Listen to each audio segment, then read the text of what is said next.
విఘ్నులైన శ్రోతలకు శరన్నవరాత్రి శుభాకాంక్షలండి. మీ అందరికీ ఈ రాబోయే విజయదశమి శరన్నవరాత్రి శుభాకాంక్షలు చెప్తున్నాను. మీ అందరికీ 9వ భాగానికి కవలలు 9వ భాగానికి స్వాగతము. పోతే మామూలుగానే 9వ భాగం చెప్పబోయే ముందు 8వ భాగంలో చెప్పిన కథ క్లుప్తంగా సంక్షిప్తంగా చెప్తానండి. పోయిన వారము చెప్పిన కథనంలో జలౌకసుడు దాక్కుని ఉన్నాడు తన శయాగృహంలోని ఒక ప్రదేశంలో. రూపలత అక్కడ పడుకొని ఉంది. అప్పుడు బుద్ధదేవుని పెయింటింగ్ ఉంది గోడకు. ఆ చిత్రము కొద్దిగా కదిలినట్టు బుద్ధదేవుడు ముందుకు వచ్చినట్టు అనిపించింది జలౌకసునికి. అక్కడ రహస్య ద్వారం తెరుచుకొని ఒక స్త్రీ వచ్చింది. ఆమె అచ్చం రూపలతలాగే ఉంది. అప్పుడు జలౌకసునికి అర్థమైంది, ఓహో నాకు ఒక స్త్రీని చూపిస్తానంది, ఈమె ఆమె కాబోలు అనుకున్నాడు. చెల్లెలు కవల వచ్చింది. రూపలత చెల్లెలు కవల ఇద్దరూ మాట్లాడుకున్నారు. ఆ మాటల ద్వారా జలౌకసునికి విషయాలన్నీ తెలిసాయి. బంధురాలక పుట్టుపూర్వోత్తరాలు తెలిసాయి. బంధురాలక ఎలా వీళ్ళ ఇద్దరిని చిన్నపిల్లలప్పుడే సాకింది రూపలతను చెల్లెలు కవలను అని. తర్వాత వీళ్ళను అఘోరగంటుడు ఎలా బంధురాలకను ఒక యోగినిగా మార్చి తాను పెళ్లి చేసుకున్నాడు. తర్వాత ఆమెకు తన విద్యలన్నీ నేర్పించాడు. ఆమెను ఎలా తన వశంలో ఉంచుకున్నాడు అనేది కూడా తెలిసింది. తర్వాత అదొక్కటే కాకోకుండా బంధురాలక వృద్ధురాలు అవుతుంది కాబట్టి అతను చెల్లెల కవలను రిజర్వ్లో పెట్టుకున్నాడు. ఒకవేళ బంధురాలకను చనిపోతే లేదా తాను చంపేస్తే తాను చెల్లెల కవలతో సంసారం చేయొచ్చు అనే ఆశతో అఘోరగంటుడు పెట్టుకున్నాడు. అంతేకాదు అఘోరగంటుడు రకరకాల హోమాలు పూజలు శక్తులను సాధించడానికి తన మంత్రతంత్రాలు సిద్ధులు అవన్నీ చేస్తూ ఉంటాడు. కొంతమంది ఆ క్రమంలో అనర్ఘమైన రత్నాలు అంటే మహా విలువైన రత్నాలు ఏ రాజు దగ్గర ఉందని తెలిస్తే ఆ రత్నాలు సంపాదించుటకు ఆ రాజులను హోమములు చేసి మారకముల ద్వారా చంపిన ఉదాహరణలు కూడా ఉన్నాయి. ఇలా అఘోరగంటుడి గురించి బంధురాలక గురించి ఈ ఇద్దరు అక్కా చెల్లెళ్ళ గురించి కథలో వచ్చింది. అలాగే జలౌకసుడు తన మేనమామ అనుకున్న ఒక బర్బరుడు అనే శ్రేష్ఠి, అతను ఈ అఘోరగంటునికి శిష్యుడయ్యి ఈ జలౌకసుని దగ్గర చాలా ధనం ఇప్పించుకొని ఆ అఘోరగంటునికి కొద్దిగా ఇచ్చి మిగతాదంతా తాను దాచుకున్నాడు. అది కూడా ఒక ఆవును గోదాన్ని పీయడానికి అనేసి ఇప్పించుకున్నాడు జలౌకసుని దగ్గర. ఆ డబ్బంతా ఒక రహస్య ప్రదేశంలో దాచాడు. ఇదంతా బంధురాలకకు తెలుసు. బంధురాలక ఒక ప్లాన్తోనే ఒక పథకంతోనే జలౌకసుని రూపలతకిచ్చి పెళ్లి చేస్తే జలౌకసుని దగ్గర డబ్బులు ఆగొచ్చు అనేది ఒకటి. తర్వాత ఈ ఇద్దరు కవల పిల్లలు కదా, వీళ్ళల్లో ఒకరికేమైతే ఇంకొకళ్ళకు అదే జరుగుతుంది. ఒక పిల్ల చనిపోతే ఇంకో పిల్ల కూడా చనిపోతుంది. కాబట్టి ఆ కవలల్లో ఒక పిల్లను తన వశంలో ఉంచుకోవాలని రూపలతతో పాటు రూపలత మెట్టినింటికి వచ్చింది, అంటే జలౌకసుని ఇంటికి వచ్చింది. అక్కడ ఉంటుంది. ఆమెకు ఒక విడిగా ఒక శయ్యామందిరము కింద భాగంలో ఏర్పరిచినారు. ఇవన్నీ జలౌకసుడు రూపలత చెల్లెల కవలను జలౌకసునికి పరిచయం చేసింది.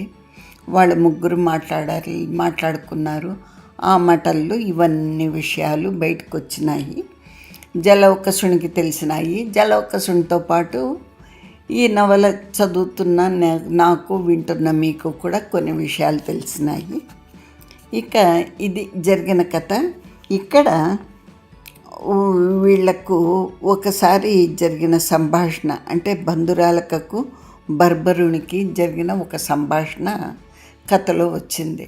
ఈ బంధురాలకకి ఏమంటే భర్త అయిన అఘోరకంఠుడంటే విపరీతమైన ప్రేమ. ఆ ప్రేమ వల్ల చెల్లెల కవలను అతనికి తార్చింది. చెల్లెల కవలను ఒక రకంగా చెడగొట్టింది. ఆ చెల్లెల కవల మహాకాముకురాలు, తనే ఒప్పుకుంది. ఈ బర్బరుడు కూడా ఆ చెల్లెల కవల మీద ఆశపడ్డాడు, ఆమెను అనుభవించినాడు. ఇవన్నీ కథలు బంధురాలకు తెలిసి కూడా ప్రస్తుతం ఊరుకుంది. బర్బరుడి గురించి పూర్తి విషయాలు తెలుసుకోవాలనుకునింది. బర్బరుడు ఎంత ధనం దాచాడో తెలుసుకోవాలనుకుంది. ఇవన్నీ. ఇంకొకటి ఏమంటే ఇక్కడ ఒక ముఖ్యమైన భేదం చెప్పారు. ఎవరికి? రూపలతకు చెల్లెలకు. రూపలత చెల్లెలకు ఎడమ కంటి రెప్ప కింద ఒక పుట్టుమచ్చ ఉంది కంటిలో. ఆ పుట్టుమచ్చ ఉన్నదొక్కటే రూపలతకు ఆ చెల్లెల కవలకు ఉన్న తేడా. ఇంకా ఏ విషయంలోనూ ఇద్దరిని అసలు పోల్చడం. ఇద్దరు ఒకే రకమైన దుస్తులు ధరించి పక్క నిలబడితే ఎవరని కనుక్కోలేరన్నమాట. అట్లా ఉంటారు ఇద్దరు ఐడెంటికల్ ట్విన్స్, రూపలత చెల్లెలు కవల. ఇదంతా జరిగాక మధ్యలో ఇంకో సంభాషణ వచ్చింది. రూపలత చెల్లెలు కవల రూపలతను అడిగింది, నువ్వెవరినన్నా ప్రేమించావని భర్తను కాకుండా అని. అంటే మహారాజును అంటే విషయము బయటకు వచ్చింది. బయటకు వచ్చినాక సరే, అదంతా రూపలత చెల్లెలు కవల చేసిండే పని. ఈమె రూపలత మనసు మీద అధికారం సంపాదించి ఆమె ఆ రాజును ప్రేమించినట్టుగా చేసింది అనేది అర్థమైంది. ఇది అండి జరిగిన కథ. 8వ భాగంలో జరిగిన కథ క్లుప్తంగా మీకు చెప్పాను. ఇంకా మనము ఆలస్యం చేయకోకుండా 9వ భాగానికి వెళ్ళిపోదాం. 9వ భాగంలో కూడా ఒకసారి బంధురాలక బర్బన్తో మాట్లాడిన సంభాషణతో మళ్ళీ మొదలు పెడతానండి. సరే, ఇది చెప్తున్నాను చూడండి.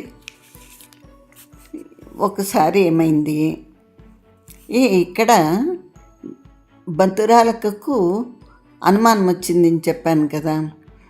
బర్బరుడు ఏం చేశాడు, ఆ పిల్లను జలౌకసునికి ఇచ్చి పెళ్లి చేశాడు. అంచేత ఒక పిల్ల యొక్క జీవితాన్ని తన చేతిలో పట్టుకుంటే బర్బరుడు గురువు మీద అధికారం చెలాయించవచ్చు. గురువుకు తెచ్చిన ధనంలో అతడు ఎక్కువ భాగం ధనం దాచుకుంటున్నాడని బంధురాలకకు తెలియను. అఘోరకంఠుడు లెక్క చేయడు. అఘోరకంఠునికి ఎంతసేపు తన మంత్రతంత్రములు సిద్ధించుట ఎందున్న నిష్ఠ ధనమునందు లేదు. స్త్రీ ఎందున్నంత వాంఛ మరొక దాని అందు లేదు.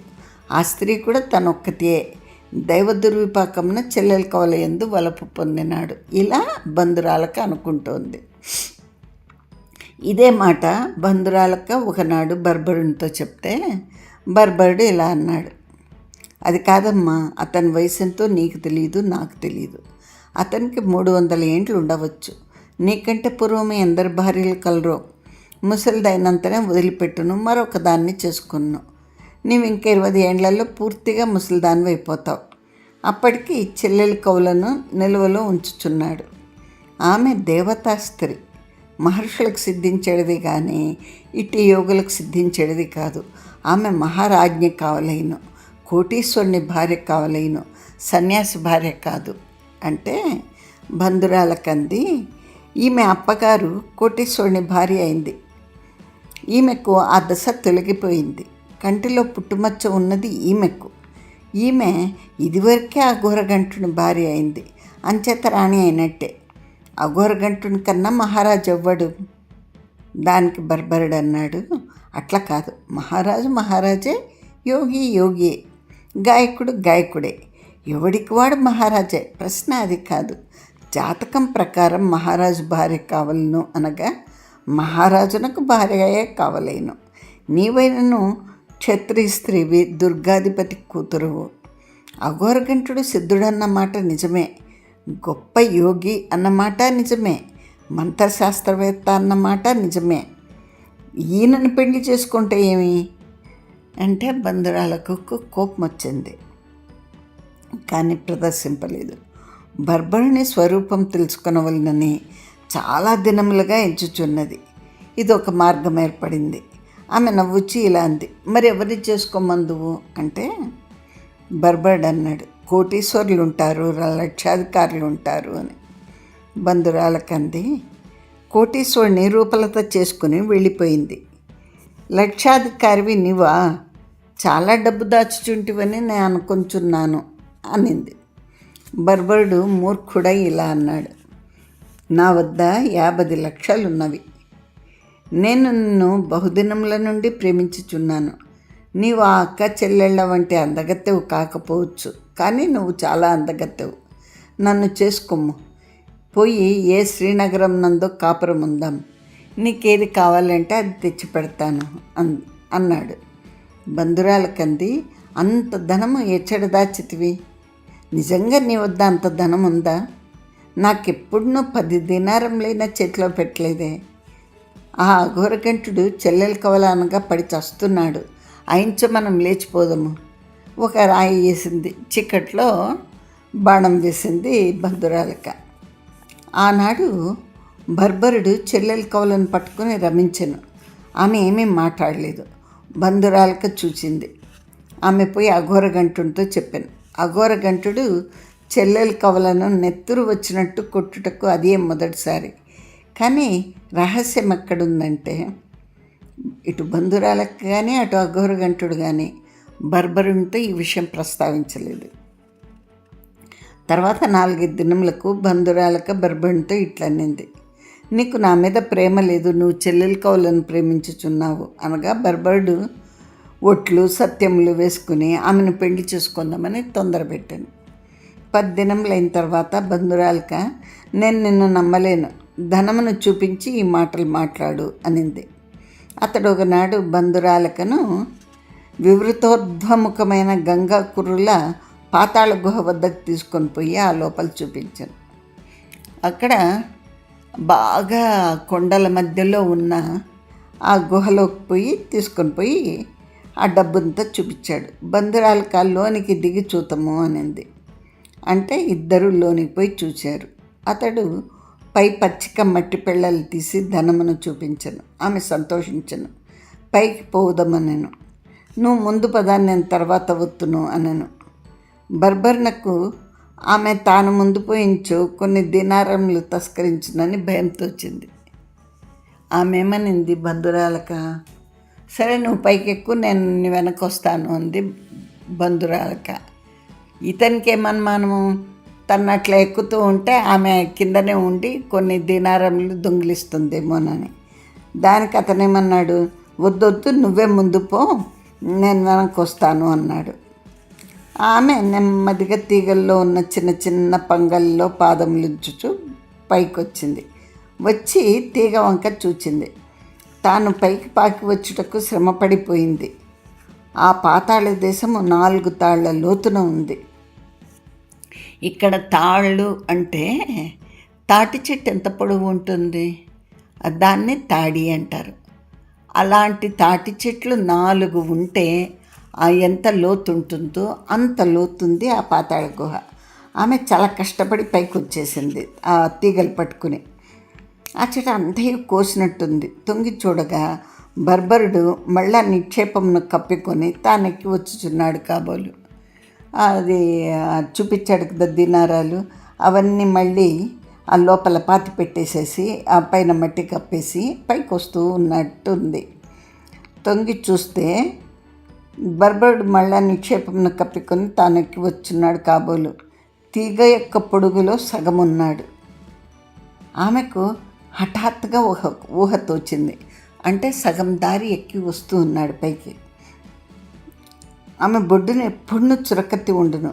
ఒడ్డు నుండి లోనికి దిగబడిచిన ఆ తీగ యొక్క మొదలు మిక్కిలి చిక్కనిదిగా ఉంది.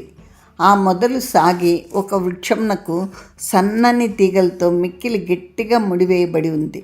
ఈ చురకత్తితో ఇంతటి మొట్టు తీగ మొదలు తెగదు. అతడి పైకెక్కి వచ్చి లోపల ఆ సన్నని తీగలు నతకవచ్చును. 25-30 సన్నని తీగలతో ఆ వృక్షమునకు ఈ మొదలు బిగింపబడి ఉండెను. ఆమె ఆ వృక్షం వద్దకు పోయి తీగ మొదటిని వృక్షంతో బిగించి కట్టిన సన్నని తీగలను నరకనారంభించెను. సగం తీగలను నరికెను. తాను నరుకుచుండగా అతడి పైకి వచ్చించో తన్ను చూచును.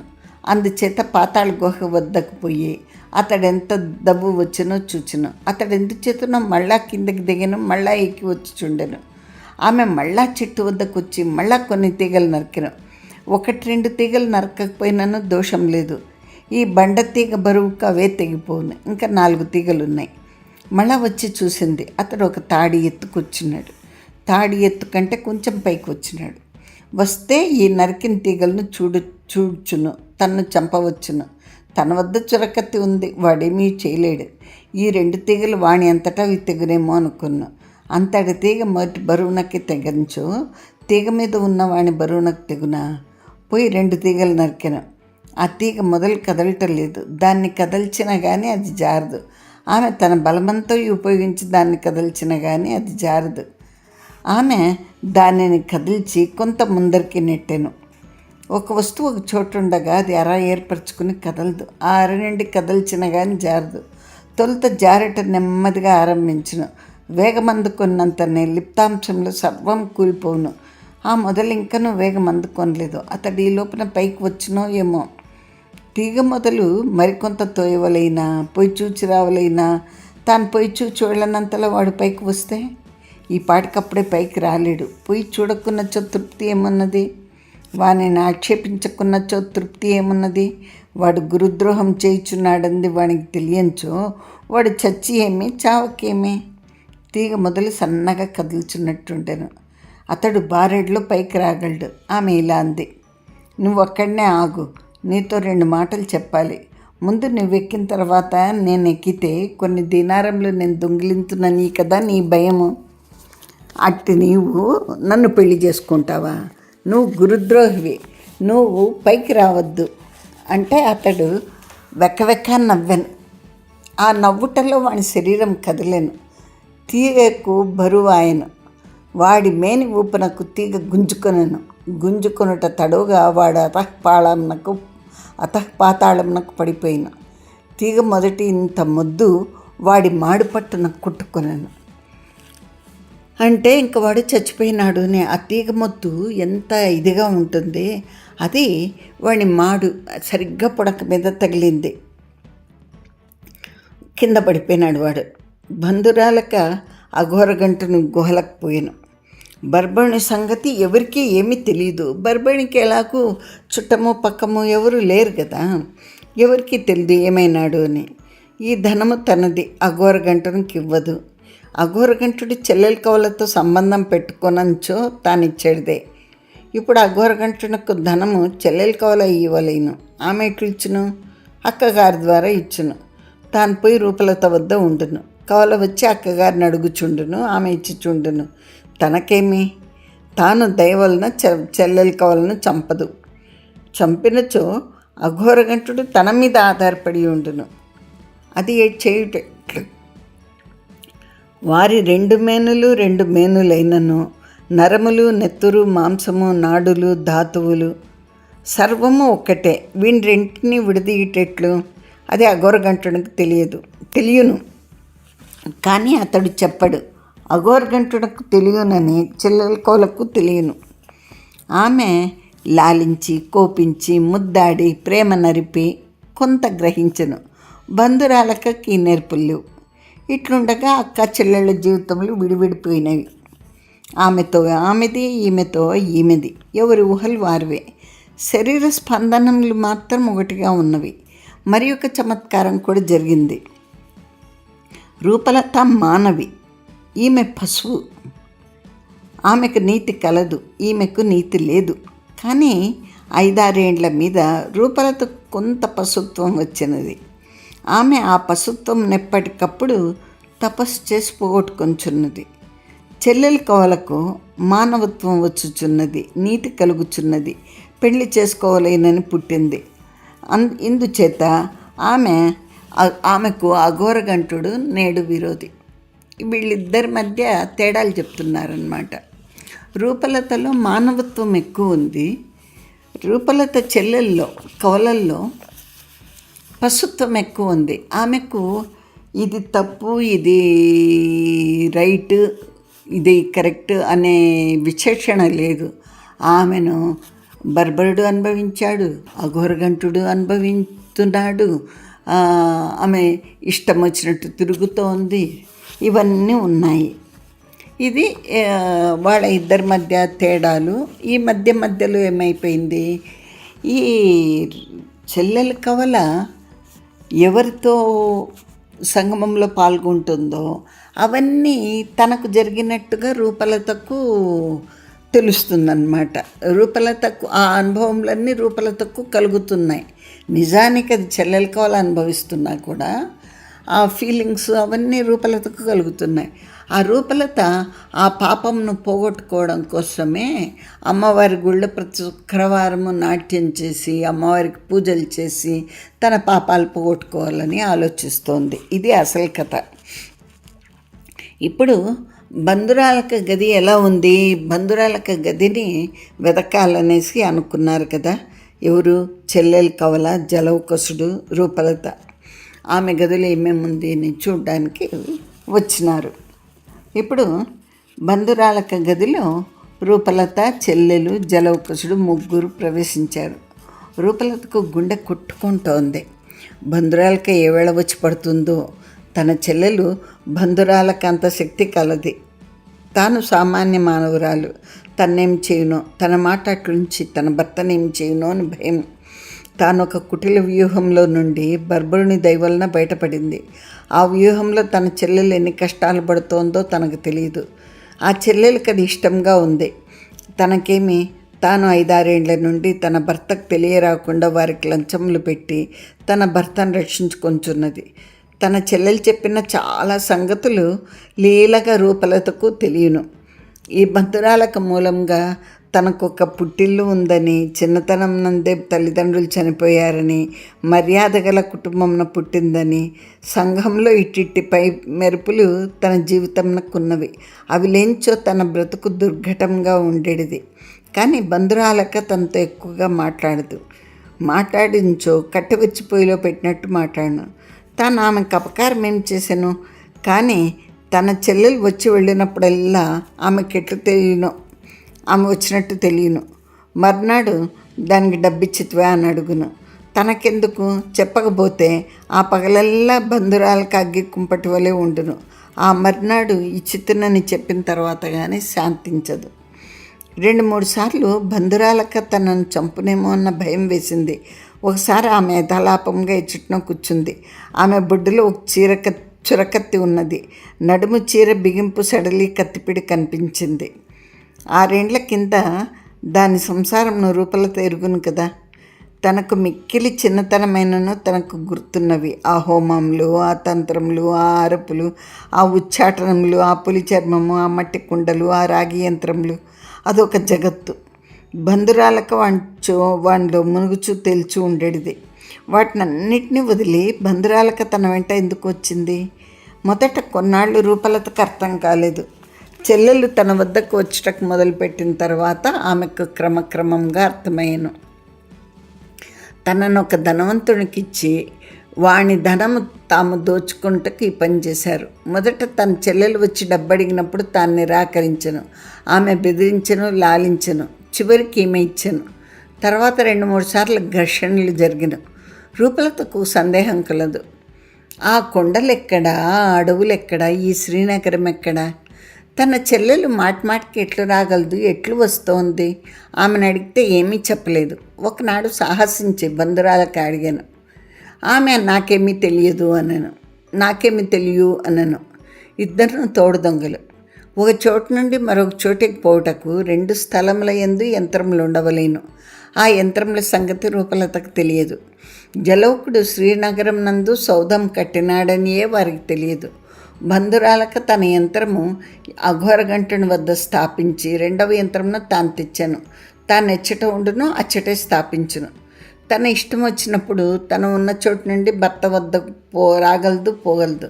తానిచ్చట ఉన్నానని బంధురాలక చెప్పలేదు. అఘోరఘంటుడు అడగలేదు.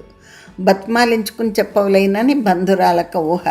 అతడు తనని అభ్యర్థించో కవల చెల్లెలి యొక్క అధికారం ఎట్లో ఒకట్లా తగ్గించవాలని ఆమె ఊహ. కానీ అఘోరగంటుడు బంధురాలక యొక్క యంత్రంను బట్టి కవల చెల్లెలు పోదగిన మరొక యంత్రం కల్పించి జపము హోమము చేసి ఆమె చేతికి ఇంకొక యంత్రం ఇచ్చాను. ఈ జతనం చేత ఆమె బంధురాలకు ఉన్న చోటుకి మిక్కిలి సమీపంగా పోవును. తొలిసారి అక్కగారిని కలుసుకుంటాక ఆమె చాలా బాధపడింది. ఎట్లో కనుగొనింది. పోయి ఆ ఘోరగంటునితో చెప్పింది.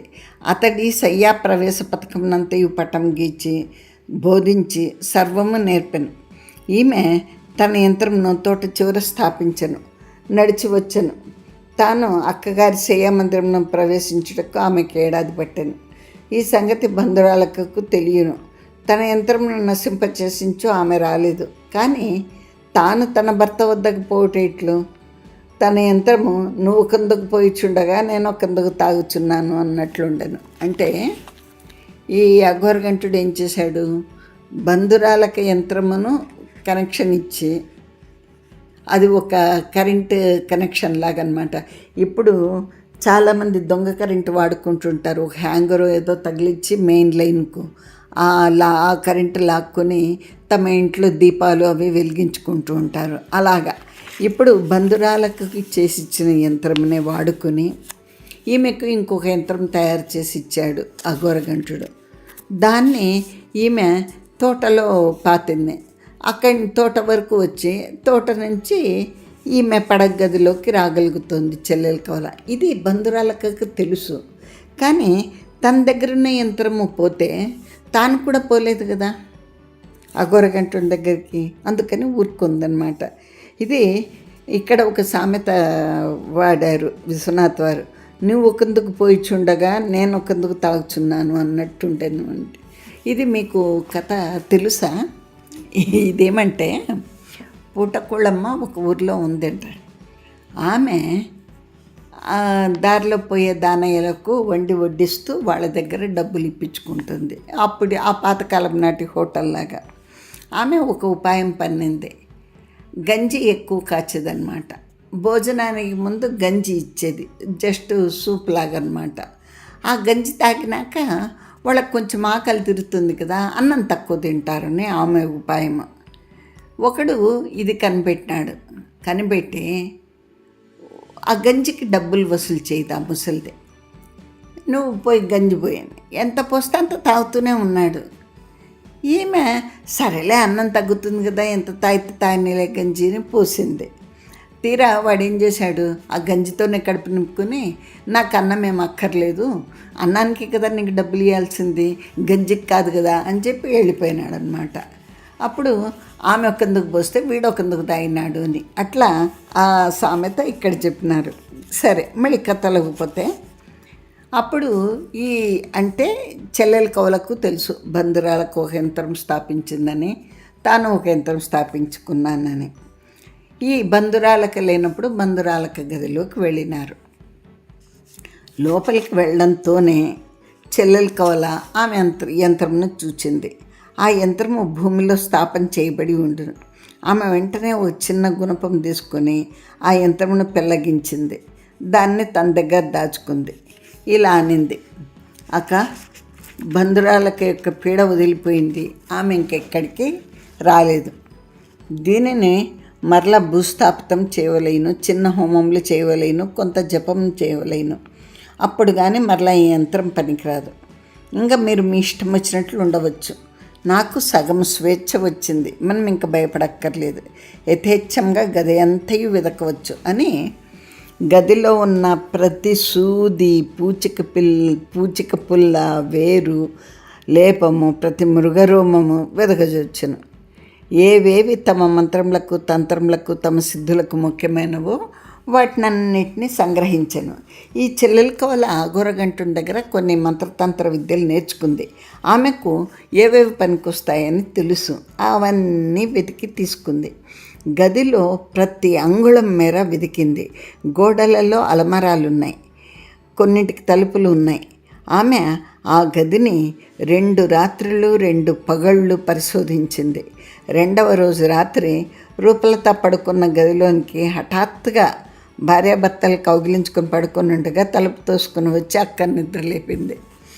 రూపలత సిగ్గుపడింది. సిగ్గుపడుట అన్నది కవల చెల్లెలు చూచుటకు అది మొదటిసారి. అదేం అట్లయితివి అంది. చిచి, నీ మొహం చూడరాదు అని రూపలత అంటే, చూడరాదు, నేను రాకపోయించో చూడవలసిన అవసరమే ఉండేది కాదు. మన ఇద్దరి శరీరములు భిన్న భిన్నములై ఒకరి అనుభూతి ఒకరికి తెలియకుండా చేసేడు సాధనములు, యంత్రములు, ఔషధులు బంధురాలకు అన్నిటినీ కనిపెట్టను. ఆ గదిలో ఒక చోట దాచెను. మొన్న నీతో నీ సంగతి చెప్పవచ్చి నేను చెప్పలేదు. నా ప్రయత్నంలో ఇంకా కొంత కొరత ఉన్నది కదా, అదైన తర్వాత చెప్పుదాము అనుకుంటేనే. ఇట్లు చూతును కదా, బంధురాలకు సర్వమును సిద్ధం చేసి ఉంచింది. మన అదృష్టం కొద్దీ ఆమె వాటిని క్రియాచరణంలో పెట్టలేదు. ఓసి రూపలత, నా మీద బంధురాలకు గొంతు వరకు ఉంది. నన్నేమి చేయుటకు సాధ్యం కాక ఊరుకుంది. నన్ను ఆమె చంపించో అఘోరగంటుడు ఆమెను చంపును. నా అంతటా నేను చర్చించో అఘోరగంటుడు ఏమనుడు. ముందర నీకును నాకును సంబంధం లేకుండా చేయవలేను. ఈ సంగతి అఘోరగంటునకు తెలియచేయవలేను. తర్వాత నన్ను అడవిలో వధింపవలేను. నీ భర్త యొక్క డబ్బు నీ వద్ద నుండి తానే సంపాదించి అఘోరగంటునికి ఇవ్వలేను. నీవియ్యవో నిన్ను వధించును. అంత కృత్రిమపు ఎత్తులతో ఆమె ఉన్నది. ఇంకా ఆమె ఇచ్చటికి రాలేదు. పోని నన్ను నా మొగం చూడరాదంటివి ఎందులకు అంటే రూపలత అంది. రేపు చెప్తాను. నువ్వెవరినో పెండ్లి ఆడి సుఖపడతానంటివి కదా, అందులో ఒక మహారాజు కావలేనంటివి కదా. ఆడదానివై సిగ్గులేక ఎట్లా బతికెదవు? పశువులకు కూడా సిగ్గుండును. సిగ్గులేనివి పశువుల్లో అథమ పశువులు. పశుత్వము, మానవత్వము, నీచత్వము, ఉత్తమత్వము, అధమత్వము, అధికత్వము, ఆటవికత్వము, నాగరికత ఈ భేదములు కలవు. వాణిని నీకు నేర్పెదను. నువ్వు రాజుభార్య కావలసించో వాటిని నేర్చుకొనవలేను అంది. ఆమె అంది, సరే నేర్పుదు, కానీ నీవు ఈ దేశపు రాజును ప్రేమించితివి కదా, ఆ సంగతి చెప్పు అంటే రూపలత అంది. నేను ప్రేమించలేదు. నాలో నుండి నువ్వే ప్రేమించితివి. ఆయన నీ కోసం కృషించిపోవచ్చున్నాడు అంటే ఆ చెల్లెలు కవల అంది. నా కోసం కృషించిపోవట్లేదు. ఎవరి కోసం కృషించిపోరు. కృషించవలసిన అవసరం ఏమున్నది? దొరికిన అన్నంను తిందురు, దొరకని దాన్ని తినము అని తేలిగ్గా తీసేసి చెప్పింది. అప్పుడు రూపలత అంది, నువ్వు మహారాజును కావాలనని కోరుచున్నావు కదా, అతడు నీకు దొరికిన అన్నమా అంటే అవును, ఒక్కొక్కప్పుడు ఒక్కొక్కరి కోసం ప్రయత్నం చేయుదము అంది ఆమె. రూపలత అంది, ప్రయత్నం చేయకున్నా అడవి మృగములు కూడా భుజింపవు. కాకి చచ్చిపడి ఉన్నచో సింహం తినదు, కుక్క ఎత్తుకొని పోవును అంది. అంటే రూపలత ఆమె అనింది, రూపలత ఎంత మంచి మాట చెప్పితివి. నేను పూర్వం తెలిసిన దాన్ని కాను. పశువుగా పుట్టి తిని నాలోని కామము పశుకామము, నీలోని కామము దేవతా కామము. నీ మనోలక్షణము నాకు క్రమక్రమంగా ప్రాప్తించింది. నా మనోలక్షణం నీకు రాలేదు అంటే రాకుండా నేను తపస్సు చేయుచుంటిని అంది రూపలత. ఆమెంది, ఓసి నన్ను సముద్ధరించితివి, నా వలన నువ్వు చెడిపోనందుకు సంతోషించుచుంటిని అని. అప్పుడు జలౌకసుడు అన్నాడు, ఓయమ్మ, భవిష్యద్రాజ్ఞి కలి ప్రవేశించి నేటికి 3400 ఏండ్లు దాటింది. ఇంకొక 2000 ఏండ్లైనా గడిచిన కానీ కలికాలమున ఈ అంకురములు పుట్టవు అని పురాణములలో రాసినారు. నీ వంటి స్త్రీ పుట్టటకు ఆ కలి కారణము అని. అప్పుడు ఆమె అంది, పోనీ నేను బాగుపడుటకు ఆరంభించి తిని కదా. ఆరంభించుట ఏమి? ఈ 2 నాళ్ల నుండి మిమ్మల్ని చూచుంటిని. రేపు రాజుతో ఎట్లుండవలేనో నాకు తెలిసింది. ఇంకొక 2 సార్లు మా అక్క సిగ్గుపడక చూచి తినా నేను దాన్ని కూడా నేర్చుకుందును. నాకు రాజు కథ చెప్పము. ఆ రాజును ఎందుకు ప్రేమించితివే? ఆ రాజునకు ఆయుర్దాయం లేదు అంది. ఆ సంగతి నీకెట్లు తెలియను అనే రూపలత అంటే ఆమె అంది, ఆ సంగతి తర్వాత చెప్పేదను. జరిగిన సంగతి అంతయు నాకు పూసుకొచ్చినట్టు చెప్పము. నాకు ప్రతి అంశమును తెలియవలేను. నిన్ను అంగీకరించినాడా?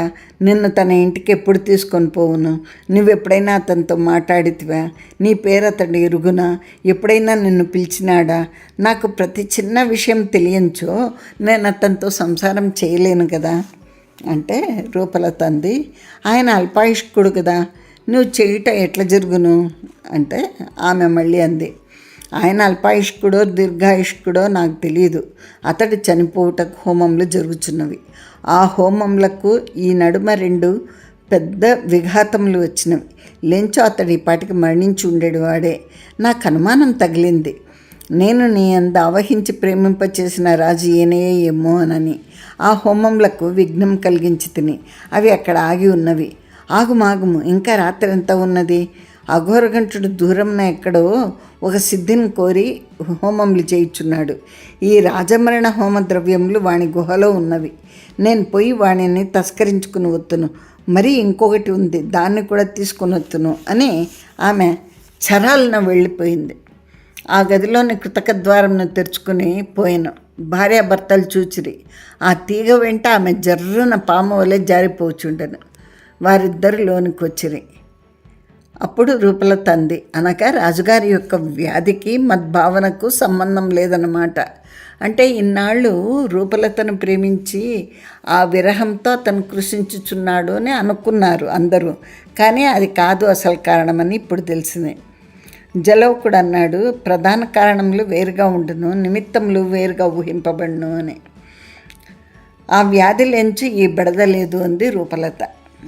జలౌకుడు అన్నాడు, ఈ మోహంను పొందింది నీ చెల్లెలు, నెత్తికి వచ్చింది మనకు అని. రూపలత అంది, పాపం ఇప్పుడు ఆమె సర్వము తన నెత్తిని వేసుకొంచున్నది కదా అని. జలౌకుడు అప్పుడు అన్నాడు, నువ్వు రాజునకు ఈమెను సమకూర్తును అనుకున్నావు, దానికి ఏదో ప్రయత్నం చేయవలే అనుకున్నాము. భగవంతుడు సర్వంను నీకెంత సులభం చేసి పెట్టినాడు అని జలౌకుడు అంటే, నాకా మీకా అంది రూపలత. జలౌకుడు అన్నాడు మళ్ళీ, అన్నీ బాగానే ఉన్నాయి కానీ ఈమె నృత్యం చేయగలదా అని అనుమానం వచ్చింది జలౌకునికి.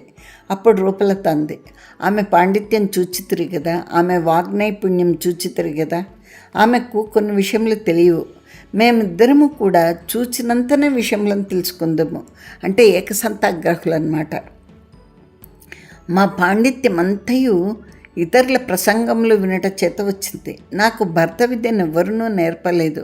మన పెండ్లి నాడు మీరు భరతనాట్యం పెట్టించారు. నాకు అప్పటికీ ఇప్పటికీ ఆ పాటలే వచ్చును, ఆ నృత్యమే వచ్చును, ఆ సంగీతమే వచ్చును, కానీ మరి ఇంకొకటి రాదు. కానీ ఆ 2 దినములలో నేను 30 కీర్తనలను వింటిని. నాకు అవి అన్నీ వచ్చు. అందులో కొన్ని శృంగార రసములు, కొన్ని భక్తి రసములు, కొన్ని దేవీ పదములు ఉన్నవి. ఇట్లున్నవి. నేను 2 నాళ్ళు ఆమెకు వీన్ని పాడి నాట్యం చేసి చూపించుంచో ఆమె సరిగ్గా నా వల్లనే చెయ్యును అంది రూపలత. జలౌకుడు అన్నాడు, ఆమెను చూచి రాజు నువ్వు కాదనుకున్నచో ఏం చేయాలి అంటే, రూపలత అంది, ఆమె చెప్పిన ప్రకారం వచ్చించో నేడే తిరిగి రావలేను. నేటి రాత్రి మేమిద్దరం కలిసి నిల్చుందుము. మీరు మీ భార్యను గుర్తుపట్టలేంచో ఏమిస్తారు అనింది. పందెం కాసింది. గుర్తుపట్టించో ఏమెత్తువు అని జలౌకుడు అంటే, మీకు నా చెల్లెల మీద కూడా ప్రేమ కలదా అంది రూపలత. అప్పుడు జలౌకుడు అన్నాడు, రామరామ, నిన్నే వదులుకుంటకు సిద్ధమైతిని కదా, ఆమె నాకెందుకు అన్నాడు. అప్పుడు రూపలత అంది, ఒక్క మాట చెప్పుచున్నాను వినడు. పందెంలు ఎందుకు? మీరు గుర్తుపట్టలేరని నాకు తెలియను. గుర్తుపట్టుటకు ఒక్కటే మార్గం ఉంది. అఘోరగంటుని ఆశ్రమంలో ఉన్నప్పుడు నేనుగా ఆమెగా గుర్తుపట్టుటకు వారు నాకు బంగారు కడియంను ఆమెకు వెండి కడియంను వేసేటివారు. అవి మేము తొలగించుకొనుటకు సాధ్యమయ్యేటివి కావు. మరియు అఘోరగంటుడు మా ఇద్దరి ముంజేతల యందు 2 యంత్రములు కట్టేవాడు. మృత్కుండిక అంటే మట్టి కుండలోని జలమును కింద పోసి నన్ను నిల్చుండమనేవాడు. నేను ఆ నీటిలో నిల్చుండగా నా జలము క్షీరమయ్యేది, అంటే పాలయ్యేది. ఆమెకు అట్లా అయ్యేది కాదు. జలౌకుడు అన్నాడు, వాని పేరు అఘోరగంటుడా, వాడు అంతటి తాంత్రికుడా అని.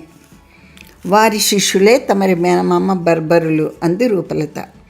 బర్బరుడేమైనాడో తెలియలేదు అని జలౌకుడు అంటే, రూపలత అంది, నేను 1-2 సార్లు బంధురాళ్ళకి అడిగి తిని ఆమె నవ్వి ఊరకుండెను, అనగా ఆమె వాడిని చంపి ఉండును. ఈమె కరెక్ట్గా గెస్ చేసింది రూపలత. చంపినందువా, ఎట్లు చంపును అని జలవకుడంటే రూపలత అంది, బాగా ఉంది. ఇట్లు చంపితేనని నాతో చెప్పినదా? చంపడి వారు ఒక విధంగా చంపుదురా? నేను అడిగినప్పుడల్లా మీరు డబ్బిచ్చితిరి, ఎందుకో అడగకుండా ఇచ్చితిరి, వట్టి ప్రేమ చేత ఇచ్చితిరి. ఈకపోయించో తెలిసేడిది, ఆ బంధురాలక నన్ను చంపెడిది, అప్పుడు చంపట ఎట్లో తెలిసేడిది అని. అప్పుడు జలవకుడు అన్నాడు, రూపలత, ఈ వ్యవహారం వచ్చిన తర్వాత నీ తెలివితేటలు నాకు తెలిసినవి. తొలినాడు మన ప్రేమలోని మాటల్లోని ముగ్ధా చమత్కారంలే తప్ప నువ్వు ఇంత తెలివిగల దానివని నాకు తెలియదు. ఆ మేనమామ నిన్ను నాకు చూపించినాడు. అప్పటికే నువ్వు 12-13 ఏండ్ల పిల్లవు, నాకు 20 ఏండ్లున్నవి. వనచారిణివి అంటే అడవిలో తిరిగేదానివి, పార్వతీయురాలువు, రసవత్ ఫలములు తినేటిదానువు. పార్వతీయురాలంటే కొండల్లో కోనల్లో తిరిగేదానివి, ఆ పండ్లు తినేదానివి అని. అప్పటికే నీ శరీరం కాయపారి కాలిపొడుగు పిల్లవగట వలన చువ్వవలే ఉండి నీ అంగ విన్యాస వైభవము, నీ శరీర సౌష్ఠవము, అతిలోకమైన నీ సౌందర్యము, నువ్వు నన్నప్పుడు చూచిన చూపు నన్ను నీకు దాసుని చేసింది. లోకంలో ఇదొక మోహం కదా. శరీర సౌందర్యంను చూచి స్త్రీని భావింతురేమి, ఆమె మనస్సౌందర్యంను చూచి భావింపవలేను. పొన్నకాయ వలె ఉన్నదని చూచి పెండ్లాడుదురు, మేడిపండు ఏం చేయుదురు అంటే మేడిపండు పైకి నున్నగా ఉంటుంది, దాన్ని తిందామని వలిస్తే లోపల పురుగులు ఉంటాయి. అట్లా మీరేం చేసేది వారు అనే రూపలత అంటే నేను అలాంటి దాన్ని అయ్యింటే ఏం చేసేవాళ్ళు అని అంటే, నా కర్మం అనుకునేది వాడను అన్నాడు జలవకుడు. వారు అట్లే అనుకుందరు అంది రూపలత. నాకు కర్మ సిద్ధాంతంను చెప్పుచున్నావు అని జలవకుడు అంటే, రూపలత అంది, అదట్లుంచి మా ఇద్దరిలో మీరు మీ భార్యను గుర్తుపట్టలేకపోయించు ఏమి ఇస్తారు? ఇంతకుముందే ఏమీ వద్దంటివి కదా అని జలవకుడంటే, మేము బేరం నాకు తూగించుటకు అంటిని అంది రూపలత. ఓ సిగ్గడు సరే, నీవేమిమ్మన్నచో అది ఇత్తును అన్నాడు జలవకుడు. అప్పుడు రూపలత అంది, ఇచ్చుట కాదు, నేను అడిగింది చేయవలేను అని. అలాగే అన్నాడు జలవకుడు. మాట తిరిగిపోరాదు అంటే అని రూపలత అంటే, మాట ఎచ్చటికినే పోదు, ఉన్న చోటనే ఉండును అన్నాడు జలవకుడు. ఆమె వచ్చించో రాదని అనుమానమా అన్నాడు జలవకుడు. ఈమె వారి గురించి ఎంత ఖచ్చితంగా ఊహించుచున్నదో వారు ఈమెను గురించి అట్లు ఊహించరా? ఈమె 2 దినములు ఇచ్చటి నుండి పోలేదు, వారికి అనుమానం కలగదా? ఈమె ప్రయత్నములు వారచ్చట భంజించినచో ఏమగును? ఈమె ఎట్లు రాగలదు అంటే, ఇక్కడ వారు అంటే బంధురాలక అఘోరగంటుని గురించి రూపలత అనుమానపడుతోంది. వాళ్లకు చెల్లెల కవుల గురించి తెలిస్తే చెల్లెల కవుల ప్రయత్నాలు అడ్డపడరా అని. ఆమె చెప్పిన యంత్రం మాట నిజమైనచో బంధురాలకి ఇచ్చటకు వచ్చుటకు ప్రయత్నించును, శక్తిహీనురాలగును. వెంటనే ఈమె చేసిందని తెలుసుకొను, ఈమెను సంహరించునో బాధించునో. ఈమె తన చెల్లెల కవుల గురించి బాధపడుతోంది రూపలత. అయినచో నీకు కూడా బాధ అయ్యే కదా అని జలవకుడు అన్నాడు. అంటే రూపలత అంది, అవును, నేను అందుకనే నేడు ఏం వారము? శుక్రవారము. అదృష్టం వలన శుక్రవారం అయింది. దేవాలయంకు పోతును, దేవిని ఆరాధింతును, నాట్యం చేయుదును, అమ్మవారిని ధ్యానించి వత్తును అంది. అట్లే పో, నేను కూడా వస్తున్నా అని జలవకుడు అంటే, రూపలత అంది, ఎవరైనా చూచి నవ్వుటక? మన రహస్యం ఎవరికి తెలియదు, లోకము ఒక విధంగా చెప్పుకొంచున్నది, వారు చెప్పుకున్న దాన్ని బట్టి నవ్వుదురు అనింది. అంటే ఇప్పుడు ఊరంతా పాకిపోయింది కదా, జలవకుడు తన భార్యను రాజుకి ఇచ్చేస్తున్నాడు అని, ఇంకా ఎంట తిరుగుతున్నాడే అని నవ్వుకోరా జనము అంది రూపలత. ఆమె దేవాలయానికి పోయింది, దేవి పూజ చేసి ధ్యానం చేసి తిరిగి వచ్చింది. ఆ రాత్రిపూట భార్యాభర్తలు ఇద్దరు ఆమె కోసం ప్రతీక్షించుచు కూర్చుండ్రి. ఆమె ఎంతసేపటికి రాలేదు, అంటే చెల్లెల కవుల రాలేదు. రూపలతకు భయం వేస్తోంది. ఆమె తెల్లగా తెల్లవారుతుంది అనంగా వచ్చిందనమాట. ఇట్లంది, నేను నిమిషం కూడా ఇచ్చట ఉండుటకు వీల్లేదు, నా యంత్రం తోట చివర ఉంది, మీరు నా వెంట రండి అని రూపలతను చేయి పుచ్చుకొని లాక్కొని పోతోంది. ఆమె తీగ నుండి కిందకి జారినట్టు వారెట్లు జారగలరు? కష్టపడి దిగిరి. ఆమెతో పరిగెత్తిరి. తోట చివర ఒక కురుంగంలో ఒక మూట ఉంది. ఆమె ఇట్లంది, ఇవి మహారాజా మారణ హోమ ద్రవ్యములు, వీటిని భద్రం చేయుడు అని. ఆమె ఆ యంత్రంలో కూర్చుండి కన్నులు మూసుకున్నాను. ఆమె శరీరము ఆకాశంలో ఎగిరిపోచుండెను. పొదపైకి లేచిన తర్వాత ఆమె కనిపించలేదు. వారు నివ్వెరపోయి ఆ మూటను తెచ్చి భద్రం చేసిరి. తమ శయ్యామందిరంన మంచం కింద ఉంచిరి.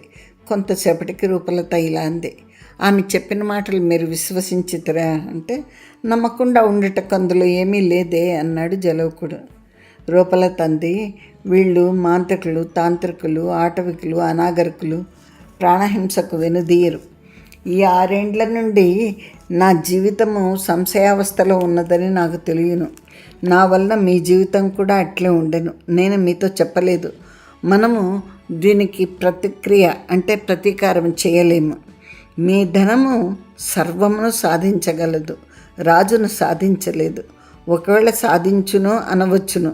గిరిదుర్గాధిపతులు అట్టివారే. ఒక గిరిదుర్గంను ఆక్రమించి కొల్లలుగా ధనమున్నది కాన సైనికులను పోగు చేసి గుర్రములను కొని ఏనుగులను కొని రహస్యంగా 5-6 ఏండ్లు ప్రయత్నం చేసి చివరకు రాజును ప్రతిఘటింపవచ్చును. మీ ధనము ఆ దుష్టతాంత్రికులను ఏమీ చేయలేదు. వారిని కుందేళ్లను వేటాడినట్టు వేటాడవలేను. అవి బొరియల్లో దూరును. అట్టి పనికి సైన్యములు కావలేను. మేమిద్దరము ఏకగర్భవాసులమే కానీ దాని స్వరూపం వేరే, నా స్వరూపం వేరు. కౌరవ పాండవులు కొట్టుకుని చచ్చిరి. వాడు చచ్చిన తర్వాత వీరేడ్చి తర్పణంలో వదిలిపెట్టిరి. రక్తస్పర్శ అట్టిది. ఈ మూటలో ఏం పెట్టిందో ఈ మూటను తీసుకొని పోయి ఏ చెట్నైనా భద్రమైన చోట దాచవలేను. రాత్రి ఇందులో నుండి ఒక పులో పామో భూతమో వచ్చించు మనం ఏం చేయాలి? విప్పి చూస్తామా అని జలౌకుడు అంటే, మూట విప్పినంతనే అది మన మీద పడితే అంది రూపలత. అప్పుడు జలౌకుడు అన్నాడు, పడితే పడనిమ్ము, రాజు యొక్క ఆపద నుండి బయటపడతామనుకుంటుమే. నదిలో మొసలు తరుముకుని రాగా ఒడ్డునకు చేరబోగా గట్టునందు పెద్ద పులి ఉన్నచో ఏం చేస్తాము అన్నాడు జలౌకుడు. అప్పుడు రూపలత అంది, ఓయి నా ప్రాణపతి, ఎంత దీనుడవైతే ఏంవి, నా వలన ఎంత బాధలు పడుతున్నావు అని. అప్పుడు జలౌకుడు అన్నాడు, నీ వలన ఎన్ని సుఖములు పొంది తిని ఇదొక బాధయా? బాధయే, సుఖమే. దీనికి నీకును సంబంధం లేదు. నువ్వు నా ప్రాణములకు అధినేత్రివి. నువ్వు నన్ను మృత్యువు నుండి తప్పించితివి, సన్యాసం నుండి తొలగించితివి. ఇప్పుడు ఇద్దరము కలిసి చనిపోదుము, నష్టమేమి అన్నాడు. చివరికి ఇద్దరు అయ్యేదేదో కాని అని మూట నచ్చట్నే ఉంచిరి, కదల్చలేదు. పగటిపూట రూపలత జలౌకుని గృహం వదిలిపోనీయలేదు. జలౌకుడు ఒంటరిగా రూపలతను మందిరంలో ఉండనీయలేదు. ఆ రాత్రికి ఆ గదిలో పండుకుంటాయా, మరి ఒక చోట పండుకుంటాయా అన్న ప్రశ్న వచ్చింది. గదిలో పండుకొనినచో ఒక రాత్రి వేళ ఆమె వస్తే తాము కనిపించరు.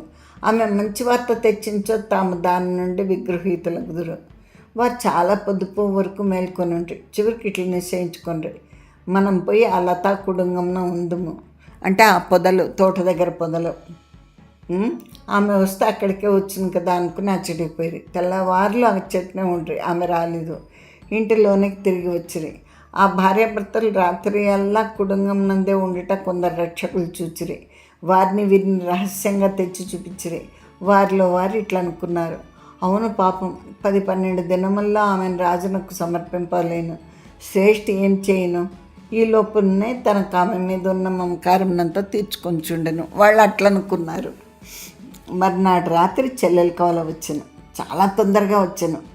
ఇట్లా నేను 4 నిమిషంలు ఉండిపోలేను. ఈ మహారాజా మారణహోమ ద్రవ్యముల మూట కొరకు అఘోరగంటుడు వెతికాను. నా అదృష్టం కొద్దీ అక్కడ ఒకటి సంఘటెళ్ళాను. అదొక పెద్ద వ్యవహారం.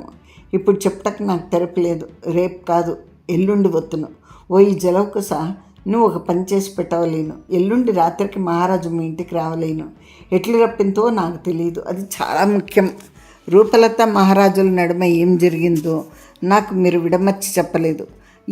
ఆ జరిగిన పరిస్థితులను ఆధారం చేసుకుని రాజిచ్చుటకు వచ్చినట్టు పన్నవలేను. ఏమీ లేదు, నేను వచ్చిన తర్వాత చేయవచ్చును, కానీ అచ్చటి వ్యవహారం ఏమగునో నాకు తెలియట్లేదు. నేను ఆ యంత్రంను దొంగిలించుతానని బంధురాలకి ఇంతవరకు తెలియదు.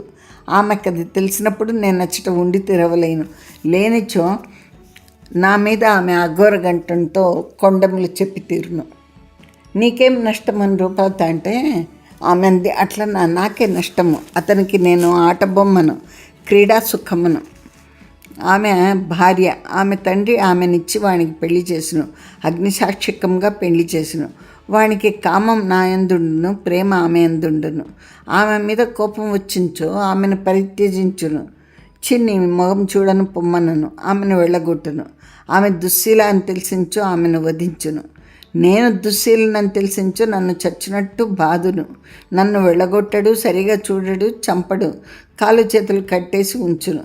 దాన్ని వెళ్ళగొట్టినను సుఖమే, చంపినను సుఖమే. నాకట్లా కాదే యమ బాధ. నేను వాడిని వదిలించుకుని రావలేను, వస్తాను అని ఆమె తిరిగిపోవచ్చు. వెనుతిరిగి ఇట్లంది, ఆ మూటలో పాములు లేవు, పులులు లేవు, భూతములు లేవు, జాగరణములు ఎందుకు? మూట తెచ్చి చూచుకొని వచ్చును, నేను ఉండగానే తెరువుడు అనక భార్యాభర్తలు ఇరువురు అబ్బెబ్బే మేమేమీ అనుకోలేదు అని నత్తిరి సొంత లజ్జపడిరి. ఆమె నవ్వుచ్చు వెళ్ళిపోయింది. జలౌకుడు మూట ఊడదీసిన, అందులో ఏవగింపు కలిగించే వస్తువులు ఉన్నవి. పాము కుసము, ఎండిన పాము తల, ఎండబెట్టిన బల్లూకపు మర్మాంగము, కొన్ని మృగముల యొక్క చర్మఖండములు, ఈగలు ఎగిరిపోకుండా గట్టిగా కప్పి గట్టిగా కప్పి దానిని నదిగా నీగలతో సహా ఎండించిన ఈగలతో సహా ఎండించిన తేనె తుట్టే, ఏవో మూలికలు, చెట్టు బెరళ్ళు, 4-5 రత్నములు, 5-6 జాతి ముత్యములు, పగడములు, సన్నని రుద్రాక్షలు మొదలన్నీ విడివిడిగా మూటలు కట్టబడి ఉండెను. ఇద్దరు ఆశ్చర్యపోయారు. వారికి అసహ్యం వేసిన. గడిచిన రాత్రి భయం చేత పండుకోలేదు, నేటి రాత్రి అసహ్యం చేత పండుకోలేదు. మర్నాడు పొద్దున్న లేచిరి. మహారాజును తమ ఇంటికి తెచ్చుట ఇట్లు. ఆయనతో ఏం పని? ఆమె రాజుతో ఏం మాట్లాడను? ఆమె మాట్లాడుచున్న ప్రతి విషయం నందు రూపలత విస్పష్టంగా తెలియకుండా తనకు కూడా సందేహం ఉన్నట్లే భావించుచుండెను. ఈ భావములన్నీ పూర్వం చిల్లల మనసు నుండి తన మనసులోకి వచ్చినవి కాబోలు అనుకొంచుండగా జలౌకుడు ఇట్లా అన్నాడు, నీవు ఒకసారి ఇట్లా అన్నావు, నాకు 3 శత్రువులు ఉన్నారు, వారిని సంహరింపవలేను, రాజద్రోహులు ఉన్నారు, వారిని కూడా సంహరింపవలేను అని. జ్ఞాపకం ఉందా అంటే రూపలత అంది, ఉన్నది, కానీ నాకు ఏమీ తెలిసి అనలేదు, ఏమో లీలగా ఉన్న ఊహలను పలికి తిని అచ్చటికి పోయి ప్రయత్నం చేయవలేను అనుకుంటుని. ఈమెను పట్టుకుని నిర్బంధించి ఈమెతో చెప్పించి ఏదో మహాప్రయత్నం చేయవలను అనుకుంటుని. ఇప్పుడు ఆలోచిస్తే నేను అచ్చటికి పోయి వారి చేత వధింపబడేదాన్నో, వారే నన్ను ఏమైనా చేసేవారో నాకేం తోచట్లేదు. దైవం ఇట్లా అనుకూలించను. ఇప్పటికీ నా మనసు నమ్మట్లేదు. ఈమెకి రాజుతో ఏం పని? ఏ విధంగానో రాజును తీసుకుని వత్తుము. ఈమె రాకపోయించు మనం ఏం చేయవలేను, ఆయనతో నేనేం మాట్లాడవలేను. తొలినాటి హేళా వైభవమును పురస్కరించుని నన్ను అతడు గది వచ్చించు, నా గతి ఏమీ అగును, నేను ఎట్లు నిరాకరింపగలను అంటే జలౌకుడు అన్నాడు, భయం ఎందుకు? ఆమె ద్వితీయ పక్షంగా తాను వచ్చిన తర్వాతనే రాజును పిలవచ్చునన్నది కదా. అలాగే అని ఇద్దరూ ఊరుకున్నారు. ఈనాటికి నేను ఇక్కడితో ముగిస్తున్నానండి. మళ్ళీ చెల్లెలు కవల ఎందుకు మహారాజును పిలిపించమనింది, మహారాజుతో ఏం మాట్లాడుకుందామని, ఏం మాట్లాడాలా అనుకునింది, మహారాజుకు కూడా వీళ్ళు ఈ రహస్యం చెప్పినారా, చెల్లెలు కవల వేరే ఈమె వేరే అని. ఇవన్నీ మళ్ళీ వచ్చే వారం మనకు తెలుస్తుంది. మహారాజుకు వీళ్ళు ఏం చెప్పి పిలిపించారు తమ ఇంటికి. అక్కడ చెల్లెలు కవల మహారాజుపై జరుగుతున్న హోమాలని ఆపేసింది కదా, ఆ మారణ ద్రవ్యాలన్నీ తెచ్చి ఇక్కడ పెట్టేసింది కదా వీళ్ళ ఇంట్లో. ఆ బంధురాలక కనుగొనిందా? బంధురాలక ఏం చేసింది? బంధురాలకను అఘోరగంటుణ్ణి చెల్లెలు కవల వాళ్ళిద్దరిని బారి నుంచి ఎలా తప్పించుకొనింది? ఇవన్నీ మనకు తెలియాలంటే మళ్ళీ మనము 10వ భాగం వినాల్సిందే. సరేనా అండి? ఈ 9వ భాగంలో మీకు మొత్తము బంధురాలక గురించి, రూపలత గురించి, జలౌకసుడు రూపలతను పెళ్లి చేసుకున్న పద్ధతి గురించి, తర్వాత చెల్లెల కవుల గురించి అన్నీ మీకు వివరంగా చెప్పడమైంది. చివరికి పరిష్కారం ఎలా అయింది అని మాత్రం చెప్పాలి. ఆ పరిష్కారం కోసము మళ్ళీ మీరు కొన్నాళ్ళు ఆగాలి. ఇంకొక 2 భాగములతో అయితే ఈ నవల పూర్తవుతుంది. ఆ 2 భాగాల్లో మొత్తం వివరంగా అన్ని విషయాలు బయటకు వస్తాయి. సరేనా అండి? మరి మీకు ఈ కథ నచ్చుతోందా? నేను చెప్పే పద్ధతి మీకు బాగానే ఉందా? మరి కామెంట్ చేయండి, కథ ఎలా ఉంది, కథనం ఎలా ఉంది అని. మనుషులలో ఎన్ని వింత స్వభావాలు ఉంటాయి చూడండి. ఇట్లా కథలు ఆ కాలానికే ఇలా జరిగింది కథలు అంటే మనం ఏమనుకోవాలి? విశ్వనాథ్ వారు నిజంగా తమకు ఎంత కొత్త కొత్త సబ్జెక్టులు ఎంచుకొని కొత్త వెరైటీగా నవలలు ఆయన సృష్టించిన నవలలు, ఆ కథలు, ఆ కథా సంవిధానము చాలా ప్రత్యేకంగా ఉంటాయి ఈయన కథలు. అందుకే నేను ఈయన కథలనే సెలెక్ట్ చేసుకొని మీకు ఒక్కొక్కసారి ఒక్కొక్క నవల పరిచయం చేస్తున్నాను. మీకు ఏమాత్రం వీలున్నా కూడా ఆ పుస్తకాలు సంపాదించుకొని మీరుగా చదవండి, ఇంకా బాగా ఆనందిస్తారు. సరేనా? సరే, ఈ మధ్యనే ఒకటి రీడ్ ఏ బుక్ ఏ డే అనేసి అంతర్జాతీయ పుస్తక దినోత్సవం కూడా జరిగింది. పుస్తకాలు బాగా చదవండి. అని మీకు నిజంగా చెప్పాలంటే పుస్తకాలను మించిన స్నేహితులు లేరు మనకు.